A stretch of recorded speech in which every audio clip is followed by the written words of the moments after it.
नमस्कार दोस्तों, स्वागत है आप सभी का कृष्णा एकेडमी के YouTube चैनल पे। मेरा नाम है कृष्णा मिश्रा। आज है 15 सितंबर 2022। तो आज के हम लोग कुछ महत्वपूर्ण करंट अफेयर्स को देखेंगे।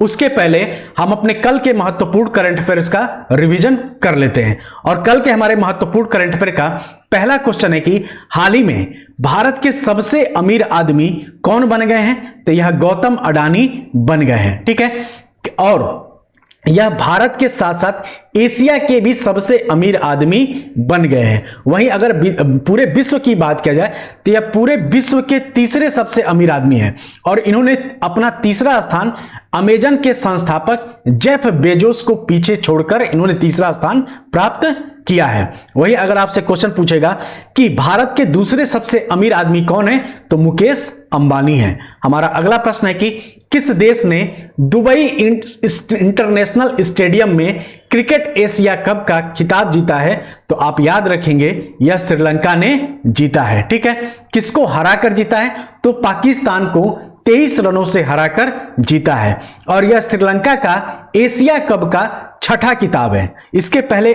श्रीलंका ने कितने किताब जीत चुका था? तो 5 किताब जीत चुका था। वहीं अगर आपसे क्वेश्चन पूछा जाएगा कि एशिया कप का सर्वाधिक किताब किस देश ने जीता है? तो भारत ने जीता है। हमारा अगला प्रश्न है कि हाल ही में विवादों में रहा ज्ञानवापी मस्जिद इनमें से किस शहर में स्थित है? तो यह वाराणसी शहर में स्थित है। हमारा अगला प्रश्न है कि भारत में क्वांटम कंप्यूटिंग कौशल विकास और अनुसंधान को आगे बढ़ाने के लिए इंटरनेशनल बिजनेस मिशन ने किस आईआईटी के साथ साझेदारी की है? तो आईआईटी मद्रास के साथ साझेदारी की है। हमारा अगला प्रश्न है कि यूएस ओपन के फाइनल में किसने नॉर्वे के कैस्पर रूड को हराकर यूएस ओपन खिताब जीता है? तो यह कार्लोस अल्कराज ने जीता है। और ये कार्लोस अल्कराज कहां के हैं? तो याद रखेंगे आप, ये स्पेन के हैं। और साथ ही साथ इस जीत के साथ इन्होंने पहला स्थान प्राप्त किया है। ठीक है, और अगर आपसे बात किया जाए कि ऑस्ट्रेलियाई ओपन 2022 और फ्रेंच ओपन 2022 का खिताब किसने जीता है? तो राफेल नडाल ने जीता है। और ये भी कहां के हैं? तो ये भी स्पेन के ही हैं। लेकिन अगर आपसे क्वेश्चन पूछेगा कि यूएस ओपन का फाइनल खिताब महिला किस महिला खिलाड़ी ने जीता है? तो आप बताएंगे ईगा स्विएटेक ने जीता है। और ये ईगा स्विएटेक कहां की हैं? तो पोलैंड की हैं। ठीक है, आप इन्हें याद रखेंगे। हमारा अगला प्रश्न है कि 12 से 15 सितंबर 2022 तक कहां पर अंतर्राष्ट्रीय डेयरी दिवस सम्मेलन 2022 का आयोजन किया जा रहा है? तो यह ग्रेटर नोएडा में किया जा रहा है। वही ग्रेटर नोएडा जहां पे भारत की सबसे बड़ी फिल्म सिटी का निर्माण किया जाएगा। वही ग्रेटर नोएडा जहां पे जेवर हवाई अड्डा बनाया गया है। ठीक है, हमारा अगला प्रश्न है कि किस दिन को राष्ट्रीय वन शहीद दिवस के रूप में मनाया जाता है? तो यह 11 सितंबर को मनाया जाता है। वही अगर बात किया जाए 5 सितंबर को, तो 5 सितंबर को क्या मनाया जाता है? तो शिक्षक दिवस के साथ साथ अंतर्राष्ट्रीय चैरिटी दिवस भी मनाया जाता है। 8 सितंबर को क्या मनाया जाता है? तो 8 सितंबर को विश्व भौतिक चिकित्सा दिवस मनाया जाता है। वही अगर बात किया जाए 3 सितंबर को, तो 3 सितंबर को अंतर्राष्ट्रीय गिद्ध जागरूकता दिवस मनाया जाता है।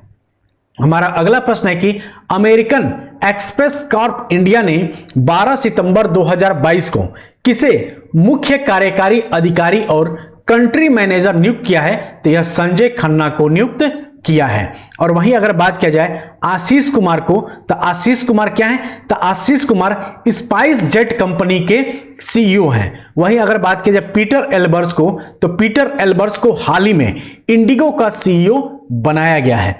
वहीं अगर बात की जाए राजेश वर्मा की, तो राजेश वर्मा भारत की आजाद भारत की में पैदा होने वाली पहली महिला राष्ट्रपति द्रौपदी मुर्मू के सचिव बने हैं। कौन बने हैं? तो राजेश वर्मा जी बने हैं। हमारा अगला और कल के करंट अफेयर का लास्ट क्वेश्चन है कि भारतीय नौसेना के प्रोजेक्ट 17A के 5वें स्टील्थ फ्रिगेट को मुंबई में लॉन्च किया गया।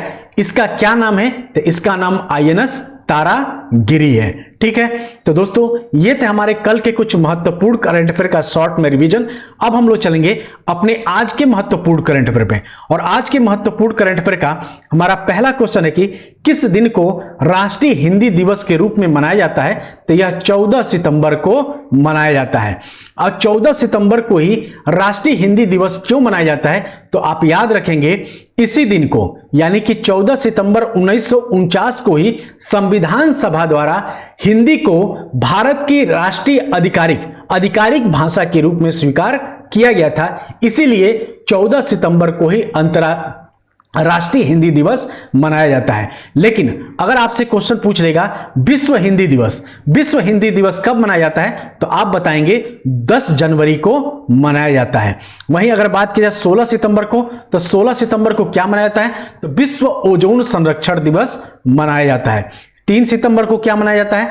तो अंतर्राष्ट्रीय गिद्ध जागरूकता दिवस मनाया जाता है। वहीं अगर बात की जाए 5 सितंबर को, तो शिक्षक दिवस के साथ साथ अंतर्राष्ट्रीय चैरिटी दिवस भी मनाया जाता है। हमारा अगला प्रश्न है कि 2023 में G20 की अध्यक्षता के दौरान भारत किस देश को अतिथि देश के रूप में स्वीकार करेगा? तो यह बांग्लादेश को आमंत्रित करेगा। यानी कि अतिथि देशों को आमंत्रित करने की G20 परंपरा के अनुसार भारत ने बांग्लादेश को अपनी अध्यक्षता के दौरान G20 बैठक में भाग लेने के लिए अतिथि देश के रूप में आमंत्रित करने का निर्णय लिया है। और बांग्लादेश के अलावा मिस्र, Mauritius, Netherland, Nigeria, Oman, Singapore, Spain और UAE को भी अतिथि देशों के रूप में आमंत्रित करेगा। भारत दिसंबर 2022 से नवंबर 2023 तक 1 वर्ष के लिए G20 की अध्यक्षता ग्रहण करेगा। ठीक है, हमारा अगला प्रश्न है कि सितंबर 2022 में इरिट्रिया में भारत का अगला राजदूत किसे नियुक्त किया गया है? तो याद रखिएगा प्रकाश चंद्र को नियुक्त किया गया है। वहीं अगर बात की जाए रुचिरा कंबोज की, तो ये रुचिरा कंबोज कौन है? तो ये रुचिरा कंबोज आपकी संयुक्त राष्ट्र की प्रमुख है। पंकज शर्मा कौन है? तो पंकज शर्मा को मैक्सिको का राजदूत नियुक्त किया गया है। ठीक है, वहीं अगर आपसे क्वेश्चन पूछेगा कि इरिट्रिया की राजधानी कहां है? तो इरिट्रिया की राजधानी अस्मारा है। और इरिट्रिया जो है यह पूर्वी अफ्रीका यानी दक्षिण अफ्रीका के पूर्व में स्थित हॉर्न ऑफ अफ्रीका के भाग का एक देश है। ठीक है, तो आप इसे याद रखेंगे। हमारा अगला प्रश्न है कि 2022 के पहले 7 महीने में औद्योगिक निवेश आकर्षित करने वाले राज्यों की सूची में कौन सा राज्य शीर्ष पर है? तो यह आंध्र प्रदेश है। ठीक है, यानी कि उद्योग संवर्धन और आंतरिक व्यापार विभाग की एक रिपोर्ट के अनुसार 2022 के पहले 7 महीने में औद्योगिक निवेश आकर्षित करने वाले राज्यों की सूची में आंध्र प्रदेश सबसे ऊपर है। आंध्र प्रदेश और ओडिशा को संयुक्त रूप से कुल निवेश का 45% प्राप्त हुआ है। और कुल मिलाकर भारत को जुलाई 2022 के अंत तक 1,71,285 करोड़ रुपए का औद्योगिक निवेश प्राप्त हुआ है। हमारा अगला प्रश्न है कि किस अभ्यास में भारतीय नौसेना दिवस 2022 में ऑस्ट्रेलिया में भाग लेने जा रही है? तो यह काकाडू में भाग लेने जा रही है। ठीक है, वहीं अगर बात किया जाए मालाबार सैन्य अभ्यास की, तो मालाबार सैन्य अभ्यास में कौन कौन सा देश भाग लेता है? तो याद रखेंगे मालाबार सैन्य अभ्यास में जापान भाग लेता है, भारत भाग लेता है, ऑस्ट्रेलिया भाग लेता है और अमेरिका भाग लेता है। काकाडू को आपको पता ही चल गया कि भारतीय नौसेना और ऑस्ट्रेलिया के बीच इसका आयोजन किया जाएगा सितंबर 2022 में। वहीं अगर बात की जाए बोगो सागर की, तो बोगो सागर किन देशों के बीच होता है? तो इंडिया और बांग्लादेश के बीच होता है। वहीं अगर बात की जाए वरुण अभ्यास की, तो वरुण अभ्यास किन देशों के बीच होता है? तो इंडिया और फ्रांस के बीच होता है। यानी कि आईएनएस सतपुड़ा और P8I समुद्री गश्ती विमान बहुराष्ट्रीय नौसेना अभ्यास काकाडू में भाग लेने के लिए 12 सितंबर 2022 को ऑस्ट्रेलिया के डार्विन पहुंचे। ठीक, और इस अभ्यास की मेजबानी रॉयल ऑस्ट्रेलियाई नौसेना द्वारा किया जा रहा है और बंदरगाह और समुद्र दोनों में 2 सप्ताह तक चलने वाले इस अभ्यास में 14 नौसेनाओं के जहाज और समुद्री विमान शामिल है। भारतीय वायुसेना ने अगस्त 2022 में ऑस्ट्रेलिया में अभ्यास पिच ब्लैक में भाग लिया था। ठीक है, तो पिच ब्लैक में कौन शामिल होता है? तो भारतीय वायुसेना शामिल होती है। ठीक है, और ये पिच ब्लैक किन किन देशों के बीच होता है? तो भारत और ऑस्ट्रेलिया के बीच। ठीक, लेकिन अगर बात किया जाए ककाडू, तो ककाडू एक नौसेना अभ्यास है जिसमें भारत और ऑस्ट्रेलिया भाग लेंगे। हमारा अगला प्रश्न है कि यूएनजीए द्वारा किस वर्ष को अंतर्राष्ट्रीय बाजार वर्ष घोषित किया गया है? तो यह 2023 को घोषित किया गया है। और यूएनजीए का फुल फॉर्म क्या है? तो यूनाइटेड नेशन जनरल असेंबली इसका फुल फॉर्म है। ठीक है, इसकी स्थापना कब हुई है? तो इसकी स्थापना 1945 में हुआ है। ठीक है, इसका मुख्यालय कहां है? तो याद रखेंगे इसका मुख्यालय न्यूयॉर्क में है। ठीक, यानी यूएनजीए ने मार्च 2021 में 2023 को अंतर्राष्ट्रीय बाजरा वर्ष के रूप में घोषित किया है। ठीक, और सरकार ने बाजरा के बारे में जागरूकता पैदा करने के लिए अंतर्राष्ट्रीय बाजरा वर्ष 2023 के लिए कई पहल शुरू की है। और सरकार द्वारा सितंबर 2022 में मिलेट स्टार्टअप इनोवेशन चैलेंज के साथ India's wealth millets for health theme के साथ एक कॉमिक कहानी डिजाइन करने के लिए एक प्रतियोगिता की शुरुआत की गई है। ठीक है, तो इस बार की थीम क्या है? तो मिलेट स्टार्टअप इनोवेशन चैलेंज है। ठीक, हमारा अगला प्रश्न है कि भारत के अगले महान्यायवादी कौन होंगे? तो मुकुल रोहतगी होंगे। कौन होंगे? तो मुकुल रोहतगी भारत के अगले मुख्य न्यायवादी होंगे। और ये कौन से होंगे? तो ये 15वें मुख्य न्यायवादी होंगे। वहीं अगर बात की जाए मुख्य न्यायवादी का संबंध भारत के संविधान के किस आर्टिकल से है? तो आर्टिकल 76 है। किससे है? तो आर्टिकल 76 है। जो आर्टिकल 76 कहता है कि भारत का एक मुख्य न्यायवादी होगा जिसकी नियुक्ति राष्ट्रपति करेगा। ठीक है, और ये किसके स्थान पर नियुक्त हुए? तो के वेणुगोपालन के स्थान पर नियुक्त हुए हैं। ठीक है, वही अगर बात की जाए गिरीश चंद्र मुर्मू की, तो गिरीश चंद्र मुर्मू कौन है? तो गिरीश चंद्र मुर्मू नियंत्रक महालेखा परीक्षक के प्रमुख हैं। मतलब ठीक है, यानी इनको नियंत्रक महालेखा परीक्षक नियुक्त किया गया है। और नियंत्रक महालेखा परीक्षक का संबंध संविधान के किस आर्टिकल से है? तो आर्टिकल 148 से है। ठीक, वही अगर बात किया जाए सोनाली सिंह, तो ये सोनाली सिंह कौन है? तो ये सोनाली सिंह महालेखा नियंत्रक परीक्षक है।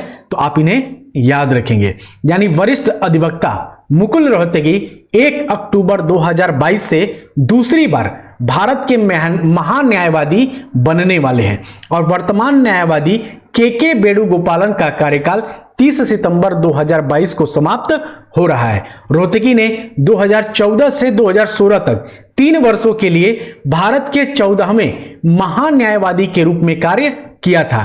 और भारत का महान्यायवादी भारत सरकार के मुख्य कानूनी सलाहकार के रूप में कार्य करता है।